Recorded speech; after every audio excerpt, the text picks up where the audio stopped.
C'était tout récemment, hein, le retour au travail de l'agronome qui a été aussi lanceur d'alerte, Louis Robert, qui est devenu finalement la figure de proue là, du dossier des lanceurs d'alerte et de tout ce qui touche leur protection au Québec, avec toute la saga politique que ça a engendré par la suite. Alors oui, il est de retour au travail depuis un petit peu plus d'une semaine maintenant, mais surtout, il est sur notre plateau ce soir pour parler un petit retour sur tout ça. Bonsoir, Monsieur le Robert. Content de vous avoir avec nous sur le plateau. Comment je suis content d'être ici. Comment vous vivez ça? Vous avez vu les images. Ça, c'était vous il n'y a pas longtemps, là, avec le comité d'accueil, la chanson. Dans quelle émotion ça vous plonge?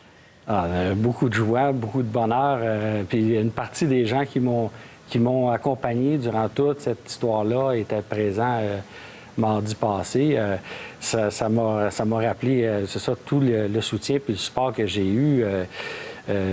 C'était fantastique, ça venait de peu partout. Puis je dois en profiter justement pour remercier les gens qui m'ont appuyé. Au premier chef, les groupes de producteurs de Montérégie, comme l'UPA Rouville, le Club Action Semi-Direct et le Club Action Bion, qui ont été dès les premières heures à mes côtés. Mon syndicat, le syndicat des professionnels du gouvernement du Québec, qui a fait un travail extraordinaire aussi. Vous n'étiez pas tout seul, finalement? Non, j'étais pas tout seul. Ma famille, évidemment, ma conjointe, mes enfants et mes amis proches qui étaient là aussi. Ça fait une différence qu'on sait. Beaucoup, beaucoup. Et des dizaines de milliers de personnes qui ont signé la pétition aussi, hein? Et donc, c'était... Non, j'ai eu beaucoup de soutien.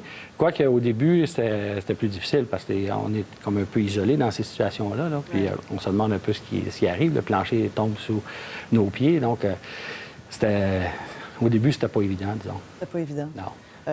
Il y a eu en plus cette sortie du ministre à l'époque là, qui en rajoutait, finalement, en disant qu'il y avait peut-être autre chose. Comment vous l'avez vécu, ça, cette sortie-là? Bien, j'avais de la misère à comprendre, c'est sûr. Oui, c'est ça. C'est un peu d'incompréhension de ma part, mais disons que ça, c'est du passé. Je suis très reconnaissant envers le gouvernement d'avoir changé leur décision, puis de s'être excusé. Et... Comment vous les avez vécues? Les excuses du premier ministre, c'est pas banal quand même? Non, là? Non, en effet. C'est extrêmement réjouissant quand c'est arrivé. Et ça a été suivi par une démarche qui a mené à ma réintégration. Donc, ça, je pense que ça a pris du courage pour faire ça de leur part. Et je suis très content de la tournure des événements. Comment ça se passe maintenant que vous êtes de retour au travail? Ça se passe, j'allais dire à peu près comme j'avais prévu, mais je dirais encore mieux même. Je pense que je retrouve quelque chose que j'aime. D'ailleurs, c'est la raison pourquoi j'ai voulu être intégré, entre autres. C'est un travail qui me passionne, et donc je voulais poursuivre ce travail-là. Et depuis, là, on termine la deuxième semaine, puis je suis déjà impliqué dans des dossiers qui m'intéressent beaucoup. Votre parole. Vous aviez pris une grande liberté. Vous avez pris un grand risque avec la parole en étant lanceur d'alerte. Ouais. Il y a eu des hauts et des bas là-dedans. Il y a des moments où vous avez pris la parole, il y a des moments où vous avez cessé de parler. Il y avait ce moment délicat de... il y a une joute là, qui est en train de se jouer avec votre syndicat. Il y a un processus administratif pour revenir au travail. Aujourd'hui, est-ce que vous l'avez pleinement, votre liberté de parole, même si vous êtes revenu au travail? Bien, c'est-à-dire que les circonstances entourant la fuite dans les médias la fuite dans les médias, c'est des circonstances exceptionnelles. En 30 ans de carrière, ça ne m'est pas arrivé jusqu'à ce jour-là. C'était la seule fois, je dirais, c'est très exceptionnel.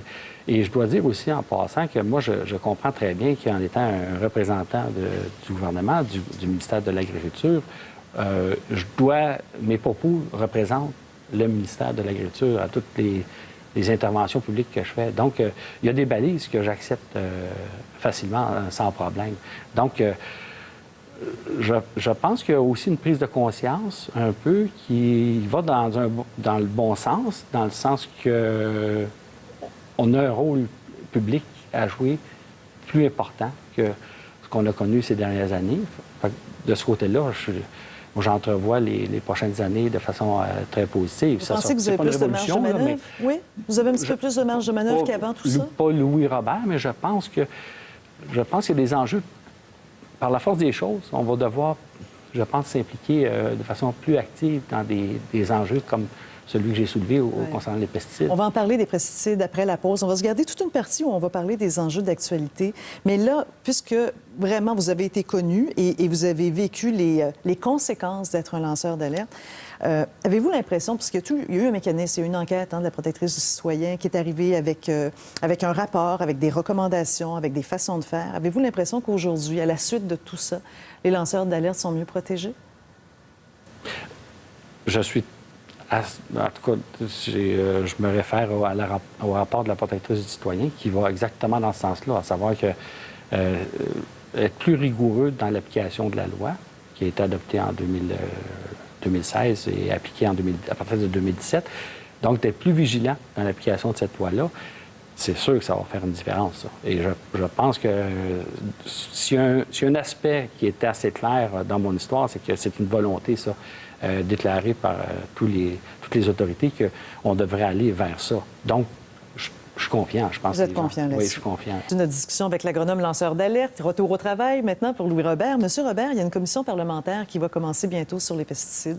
En fait, ça fait partie de la prise de conscience que vous avez permis finalement en étant lanceur d'alerte. Les politiciens s'en sont mêlés. Vous vouliez y aller, vous, à cette commission? Oui. J'avais manifesté mon intérêt d'aller déposer... Bien, j'ai déposé un mémoire. Est-ce que vous savez si vous allez y aller? Non, je ne le sais pas encore. Qui doit décider? J'imagine que c'est les membres de la commission ou un sous-comité de la commission. Est-ce qu'on peut savoir ce que vous voulez leur dire? Bien, c'est-à-dire... Pardon. Si on faisait un résumé, c'est un peu que je pense que la problématique des pesticides découle...